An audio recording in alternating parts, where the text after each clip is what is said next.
Messieurs et dames, boys and girls, men and women, non-conformers and non-believers, gender X and gender equals, welcome to Eat the Storms, the poetry podcast.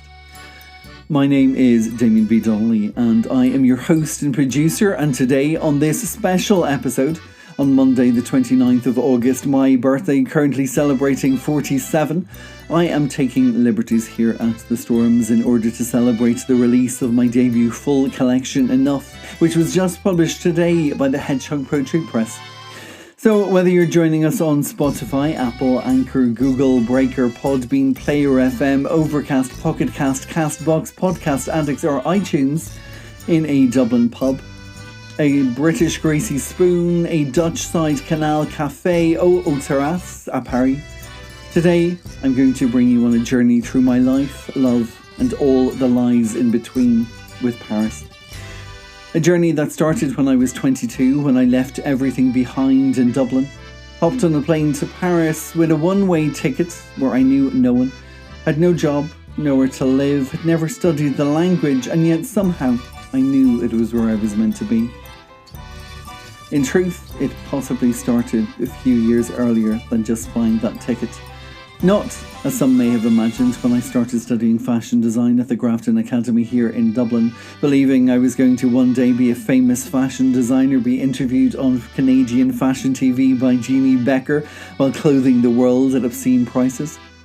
No, it actually started in a cinema with my first introduction to Juliette Binoche, Christoph Kozlowski, and the film Trois Couleurs Bleues, Three Colours Blue. A film centred around the 5th arrondissement of Paris, Ernest Hemingway's Rue Mouffetard, that market street where I would very soon come to set up my own home. Enough, my debut full collection, is broken down into 6 sections: the leaning in, the living, the loving, the moving, the leaning out, and the leaving. And so today, I'm going to start with the leaning in. Sitting in the IFC, the Irish Film Institute here in Dublin, when I was about 19, with my friend Aisling, who had purple hair, who introduced a green-gilled Irish boy to the world of stillness, subtlety, and mere suggestion that was le cinéma français. This is Eat the Storms à Paris. J'espère que vous passerez un bon moment avec mes souvenirs. Trois couleurs et moi, 3 colours and me. After the film Trois Couleurs Bleues, starring Juliette Binoche. I was growing out of green when I first saw you in Dublin. Watching you brush bare knuckle across the cinematic screen. You. Sipping coffee in a corner cafe. Courting violin blues on a street not yet mine, and me. Still trying to come out. To put away childish things. Trainers, retainers. Dressing up as cowboys and wondering why Indians wanted to survive. Stretching out over the vast arrays of nothingness, in chaps someone somewhere once thought were suitable for a kid. Still empty. Still trying to fill in bare spaces on pants, prints, persons, noticeable for nothing, rien, comme tu m'avais dit. From that big screen in a cinema where no one ate popcorn. You. Looking for an apartment in the 5th, where I later came to sleep, shit, smoke, slip, to bash my own knuckles against banal and back again. To seduce ideas of being a somebody having already left everybody. Even the concerning costumes, and those 3 colours that started out with you, back when I was green, though only in part, and coveting Julie. Perhaps a prophecy for the coming of the blue. Sometimes the endings are there to be seen, right at the very beginning.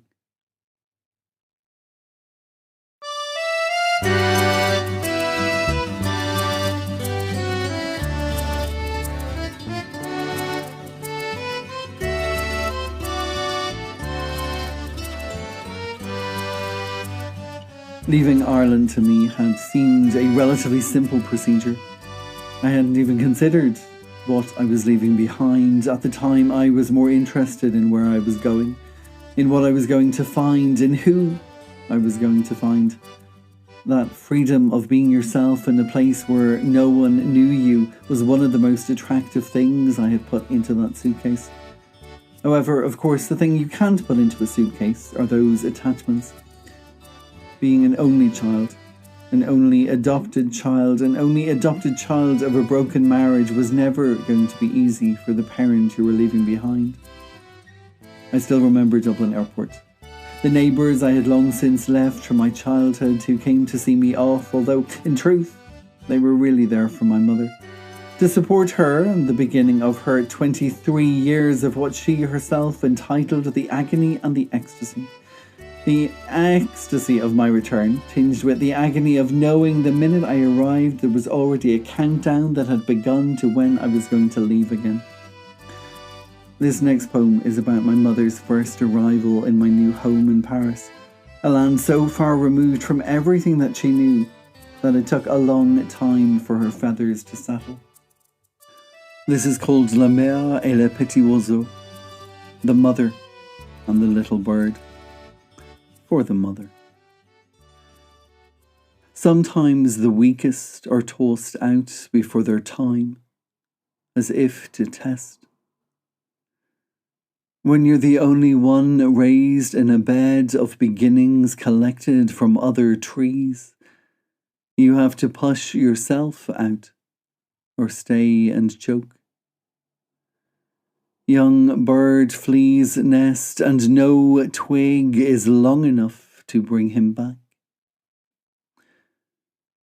I think it's different concrete here, you said, when you came to collect observations of the new nest, as if considering the comfort of the ground should I fall so far from origin.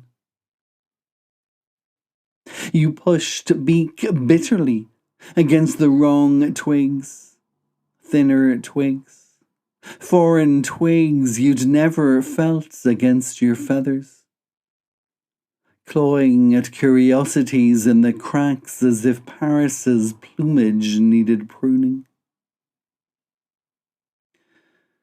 When you finally stopped flapping and dusting, and sticking shiny bits of tat into my early efforts at housekeeping, I took you one evening to the top of the tallest metal tree and drew for you a map of all the flights I'd planned to take and showed you the places I'd left markers to guide me home.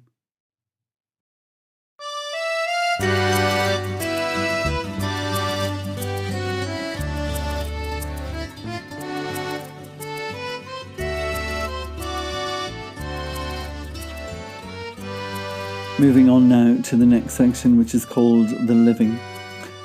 This poem is about Georges Seurat, the father of pointillism, the artist who spent many Sundays in Paris on Ile de la Jatte, an island to the west of Paris where he painted his most famous painting, Dimanche après-midi à la Ile de la Grande Jatte, noticing everything that was commonplace. Perhaps it was the beginning of that Parisian pastime of just watching people. Sitting au terrasse, smoking, always smoking. sipping small glasses of beers or Kir Royales and smoking a little more, and watching life pass by. George died in 1891. He was 31 and still unknown. His son died 2 weeks later, and then his second son died in childbirth. He's buried to the east of Paris at the Père Lachaise cemetery, but is famed for all that he captured in the west, all that colour and light. My first few months in Paris, even though it was winter, were spent in parks, sitting in the shadows, hiding beneath orange-leaved trees, trying to capture art, petrified that I'd be captured myself. I guess it takes time to find our own colour. This poem is called Georges. Colour. He saw colour in a park. A simple park on a Sunday. Colour captured in the summer. Colour. He painted colour in that park. Clear, considered, untampered colour. Specks of colour. Rays of light in a park on a Sunday in the summer. In a season of details.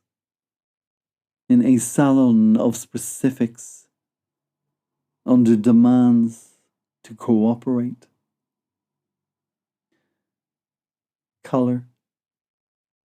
He saw colour. A canvas of light and colour.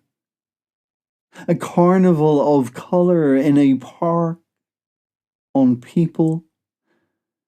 Simple people. Working people. Fishing people. Fidgeting people. Not polished people. Not posh people. They buried him in a park. Another park. A quieter park. Still with colour and light. They buried him. And then they buried his son. And then another. Life. Then death. Father and sons. Children. And all that art. But only art survived.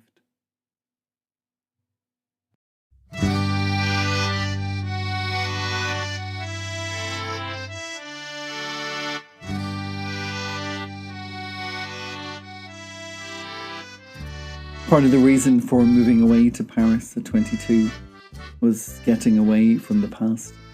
From a childhood that was spent being bullied, being called faggot, pufter, bender. Words of the time that no one really knew what they meant, but I was different, and I guess that made me stand out a mile. Going away to Paris made it easier to be myself because there was no expectation. No one was watching me, there was no one there who knew me. Because at 22, I had no idea who I was, though there were plenty of people around me who had an opinion on who I was. I was creative and extremely shy, a boy who sat in corners and doodled and drew, never really speaking up for himself, behaving, obeying. And yet there was certainly a part of me that didn't want to behave. I wasn't a pet. Part of me wanted to find a way to be the beast. This next poem talks about Rue des Archives, which means Street of the Archives. It's a very gay street in the centre of Paris in Le Marais. It also refers to allumette, which is the French word for matches. In fact, the title of this poem, Déclarez votre flamme, is a phrase that was on a packet of matches, Declare your flame, in the 1960s. The poem also refers to Anais Nin and Henry Miller, Nin being the famous diarist and Miller being the American erotic novelist who had a fantastic affair in Paris in the 14th, near where I lived at one point. It also refers to Le Du Magot, a famous restaurant in the very chic area of Saint-Germain-des-Prés. It refers to the Pompidou, which of course refers to the Centre Pompidou, the famous inside-out modern art gallery. It also references Aubouchameau, which is a hilly park on the edge of Paris near the 19th with many follies. And of course it also refers to Edith Piaf, that famous French singer of the song No Regrets, Non, je ne regrette rien. And of course this poem also refers to faggots, or faggoting, a decorative stitch on the edge of a garment, usually holding two separate pieces of fabric together. And Nancy boy, another term, negative term, for a pufter, bender, faggot, gay boy. Déclarez votre flamme. Ripened Nancy boy. New to Rude's archive, the scent of flesh finally in flame. Names cannot drown you after you've learned to swim. Faggoting only an edging now to wear on the cuff. Paris is a partnership in the early days of courtship. Learning how to cultivate an appetite for beauty despite the concrete corners its histories have taught to cut into a diamond that can never be set. Learning how to hold, how to be held, understanding when to plead for more and how to say enough before one is left to bleed while the left bank illuminates above the final droplets of inspiration. You do not tame the beast, but climb your way cautiously to the top on occasion, like Eiffel did, when every Parisian party pronounced him crazy, demanding submission to that overgrown erection. Now they can't get enough, but always err on the edge of aloof. Early on, it was all about being seen in the places of select. À la terrasse in Saint-Germain with the slow service of Les Magots, while lighting Gaulois sans filtre. Later, with sex less Pigalle performance and more interesting observation from Le Pompidou, we moved east, where she once sang of those regrets we never considered while lying breathless au Bouchameau, our tongues plunged into every folly. In the beginning, aux archives, we evaded documents in beatnik basements, drawing closer to the definition of everything that turned into nothing like Nancy names that never drowned. But later, above ground, we hung away fancied faggoted cuffs to open diaries, as if we were all nins and you, Paris, smirking like a miller we thought we could never have enough of. Nubile, Nancy boy, new to des allumettes, the scent of flesh, finally in flame.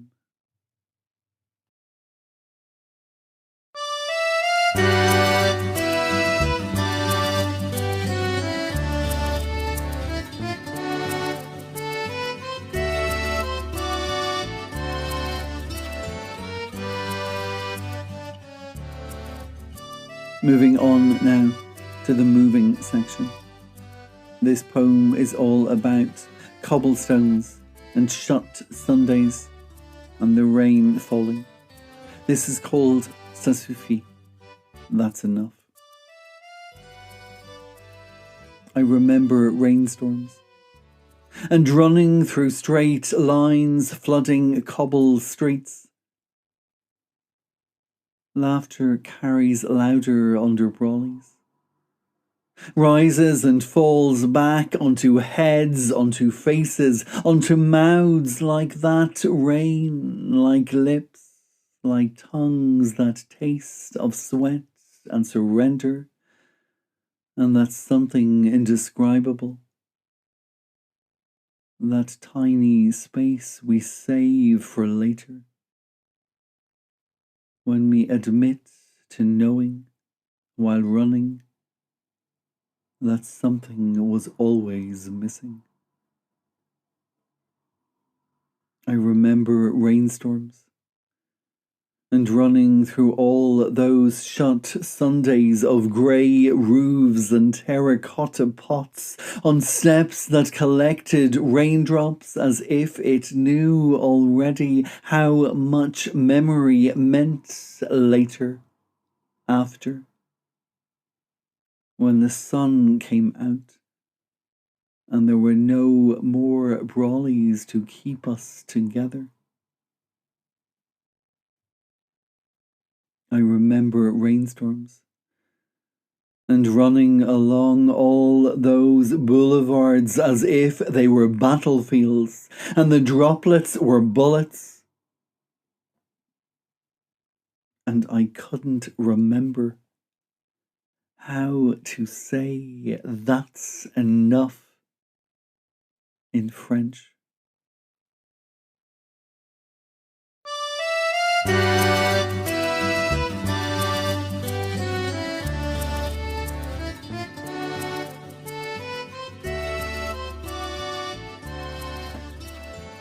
My time in Paris was split into two sections. The first from 22 to about 24, 25. Then I moved off to London and then to Amsterdam, only to move back again when I was 40. But in between, certainly in London and even in Amsterdam, I watched Paris from the distance, from more cinema screens, as she became more an illusion than real life. And that illusion over time became a lie. When I moved back at 40, I wondered if I would recognise her. And never once did I think that she was so much a part of her own concrete that she had stopped changing centuries ago. And it was I who was different. And the we, of course, that we had been, was no longer the same. This next poem is called Destiny, is sometimes far from fabuleux, taking its first stone's throw of inspiration from the movie Amélie Poulain. Destiny, sometimes far from fabuleux. It had dwindled slightly upon return. How quickly attraction fades afterwards. In the afterglow of so much naked, growing discomforts. Wondering how to lie your way out of the sheets and onto the streets. It had withered slightly upon return. All the wonder turned to weight. All those stones she had skimmed along Saint-Martin sank eventually. Not everything remains fabulous. There isn't an Amelie on every street thinking about Lady Di and painting paths for the blind after the crack of a creme brulee. It had faded slightly upon return. All of that guilt turned to greed in Montmartre. Now tourist-trapped and flattened down by the pressure of fame, smothered by the kick of the can with its price which says now cannot. It had aged in the end into something more sedate, something to be admired for what it was once, a stained relic, whose shiny surfaces once bounced with tossed stones when painters were Picassos, and the hills filled with the windmills and the green fairies and the stuff and nonsense. When writers couldn't afford to buy letters in order to spell the word cliché. It had dwindled slightly upon return.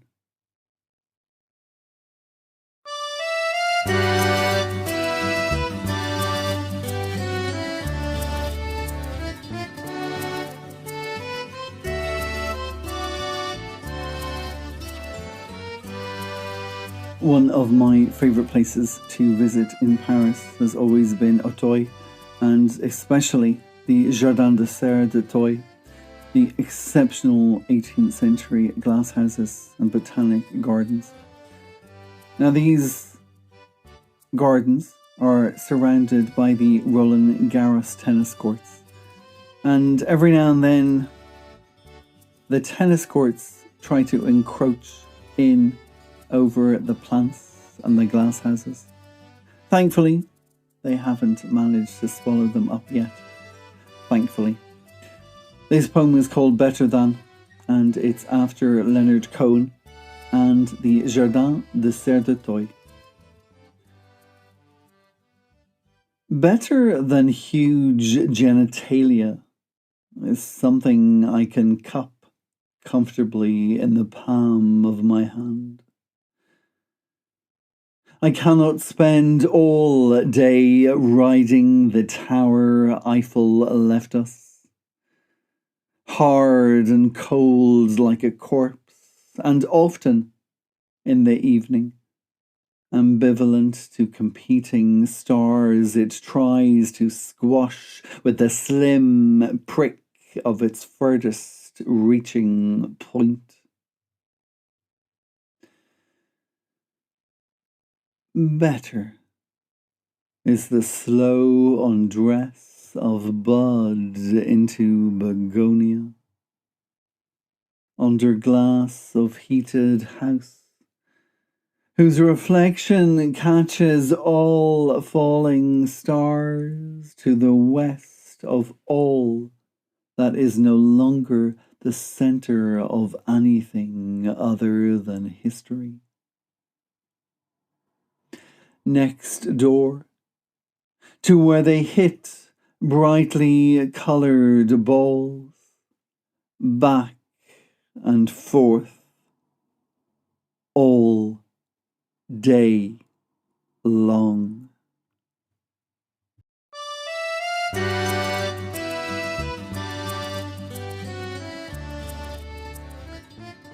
Living in Paris is to accept hauntings as part of your daily life. Whether you're walking through Le Cimetière Père Lachaise with Piaf, Wilde, Syrah, Rue Mouffetard and its echoes of Hemingway, Grecian airs of Dalida in Montmartre, and then those traces left behind of loss, of longing, in places sometimes unexpected. When I lived in the 14th arrondissement of Paris, I was very close to a restaurant called Le Zaire that once tested the temperature of the heat that rose between Anais Nin and Henry Miller. This poem is called 62 Rue d'Alésia. 62 Rue d'Alésia. I used to sit here, sipping cocktails I couldn't afford,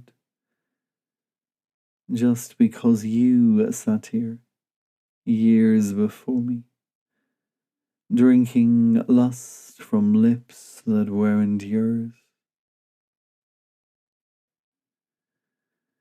I used to sit here, in the heady heat of all you had eaten of each other, wondering if I stayed long enough, would I be able to taste what it was like to devour all that desire?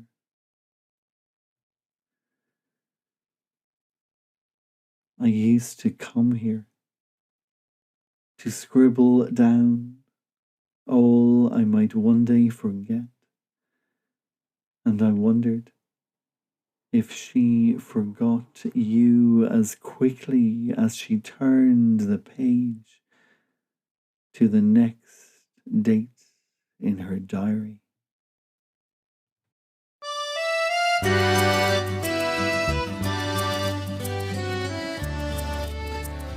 Speaking of love, lust, this next poem is called Propel, and it's broken down into 3 sections: the bait, the bliss, and all the rest that lies in wait beyond.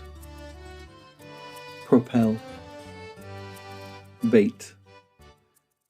Young love wore a black beret before I'd even acquired a taste for the garlic.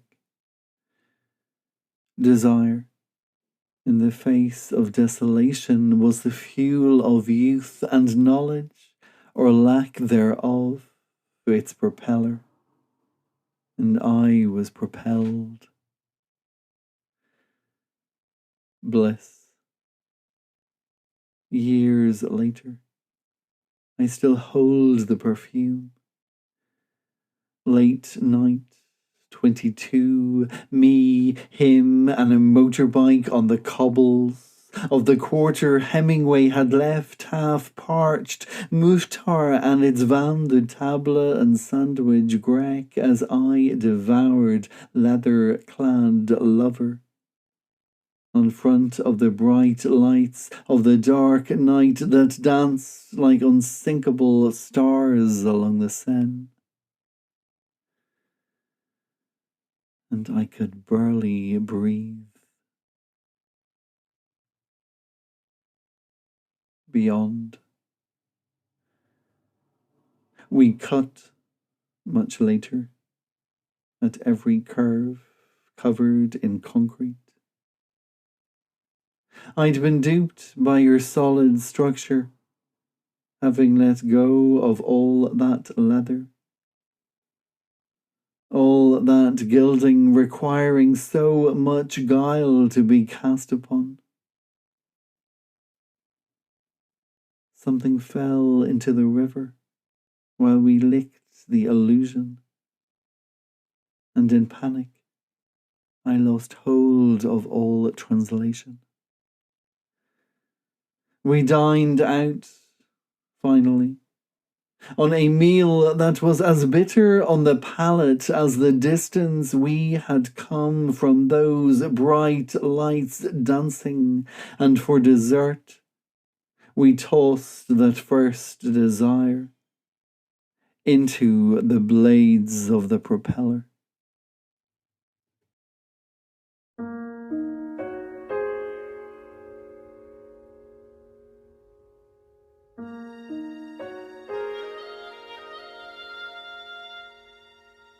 I was tucked up in a cosy armchair on Friday the 13th. Friday the 13th, November 2020, when the phone rang, and my friend Saskia from America, checking in to see how I was doing, to make sure I was okay. I was in the 14th, which was a very settled neighbourhood in the south of Paris, far from drama, usually. In the days that followed, in the weeks that followed, there was rarely a corner in any part of Paris that didn't feel the drama. This is called Some Things Open for a Reason. I wrote of slow-moving sorrow once, in November. On a dull day in November, when it should have rained.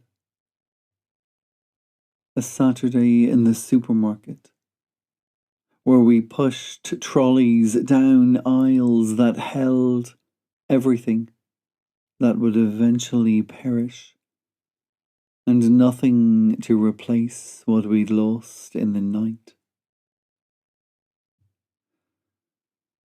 All of us in a supermarket, a fraternity of frightened folk looking for ways to restock.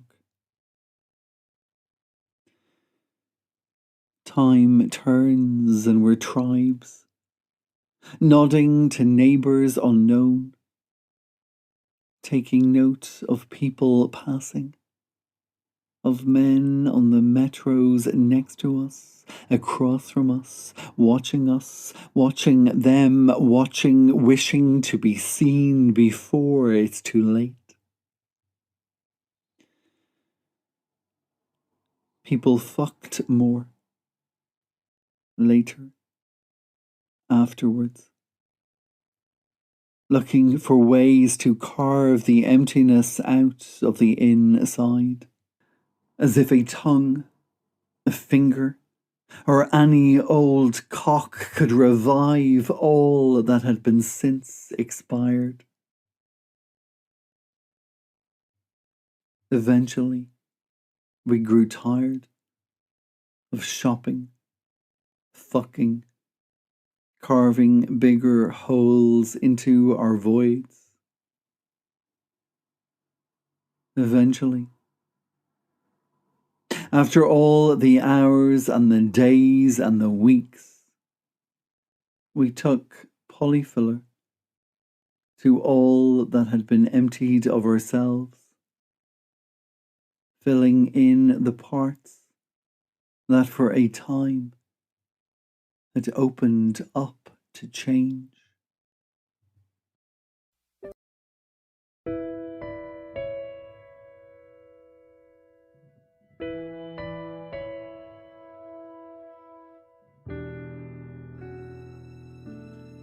There are signs to come in, and others that are there to let you leave.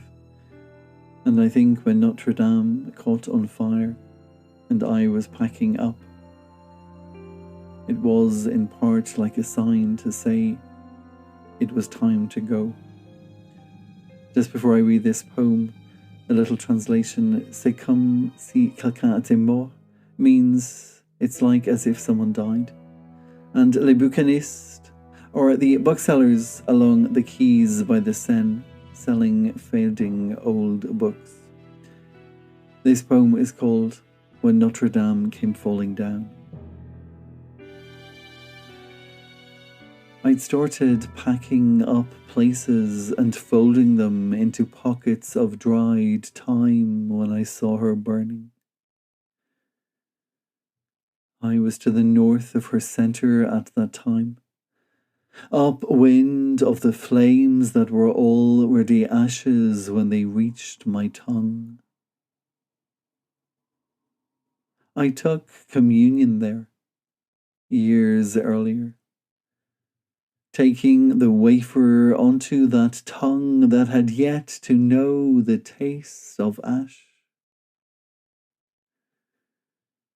People came with novenas and cried as the stars turned on, as if caught by the fires below, and the river ran black as if already in mourning. C'est comme si quelqu'un était mort, someone said, as I pulled tape over another packed box the river would carry downstream till it forgot its way back. They all stood there, on that street by the Seine, where le bouquiniste sold fading books that smelt of death, while the ashes fell upon their heads, their eyes, their lips, and their tongues. And so there we were, the grieving and the leaving, open-mouthed, desperate for one last taste of what we had believed to be eternal.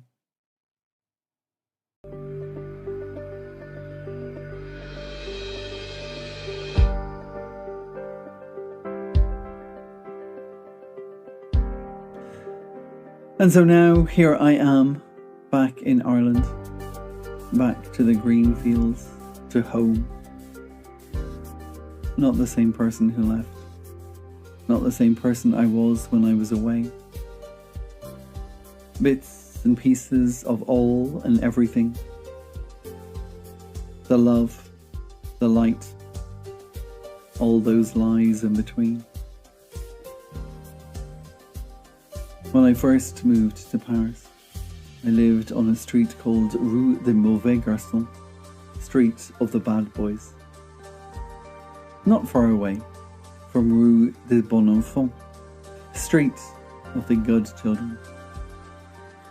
This is called 8 Rue des Mauvais Garçons. I climbed the ladder, pick discarded twigs from blocked gutter at the end of the roof where the slates swayed slightly in the storm these summer days have set upon us. Babies grown feathers and flown nests, their beds now fodder for winds to wash down these grey slates, rotting and raining into gutters overflowing. They're home now, at the reach of their wingspan, and not a chimney on a roof with gutters now gushing. I lived once on the top floor of a hotel in the darkest end of December and the beginning of a whole new breath. Rue Mauvais Garçon, ça commence. C'est vrai que ce n'est pas la rue des Bons Enfants. The balcony, under gutter, was as economical with comfort as the thin pillows balancing on the large lumps in the small bed. But I sat there, in the twinkling of a Christmas morning in tatty jumper and smoked Gaulois sans filtre, drinking champagne I'd nicked from the bar, wondering where to build my nest among the rooftops I watched, burning unsafe fires in chimneys as clogged as black lungs and too small to hold even a fragile feather. I wonder if someone watches now from a balcony in Le Marais, or across the grass of Belleville's Rien de Rien, and catches the last twigs of my hose being blown into oblivion.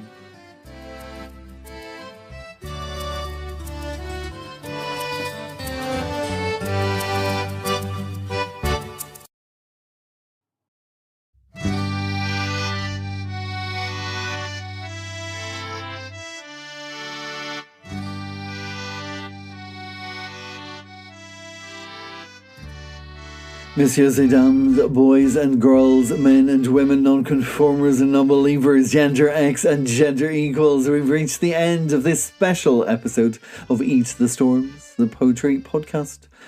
My name is Damien B Donnelly and I've been your host and producer today, and I would like to say a huge thank you to you, all of the listeners, for tuning in and for indulging me in this trip down memory lane, this journey from here in Ireland to Paris and back again. My debut full collection, Enough, was published today, the 29th of August 2022 by the Hedgehog Poetry Press. So a huge thank you to Mark Davidson for making, once again, my poetic dreams come true. I am delighted, over the moon, honoured and so proud to be holding in my hands this collection. A collection of not only poetry, but also a collection of my photographs of a city that captured my heart from the age of 22. The book is now available from my website, that's DEUXIEMEPEAU poetry.com, deuxièmepoetry.com. If you order it from there, you'll also get a signed copy. Along with that, you also get a special limited edition postcard pack with my photographs and poems printed on the back of them. Of course, you can also order from Amazon. Now, we're almost at the end of Season 5 here at Eat the Storms. We'll be back with you again at the end of September for a very special episode celebrating the inaugural issue of The Storms, our new journal of poetry, prose and visual arts that had its launch here in Dublin on the 21st of August this month. Before that, though, on the 10th of September at 7 p.m. GMT in your living room, we are coming to you loud and proud as we have our live Zoom international launch to celebrate The Storms, again, our new journal. So until then, merci beaucoup. It has been a pleasure to share this time with you. Thank you so much for your indulgence. And I'm going to leave you now with just one last poem. This is called Qui de Mégisserie. There's a part of me there, still, with you, below the bridge, by the river, smiling. There's a part of me there, still, with the water rushing, time flowing, by the bridge, drowning. There's a part of you in me still, regardless of time, breath, bridge, regardless of the water I drown in. There's a part of you. There's a part of me still, watching the water, looking for reflections of where we lost our course.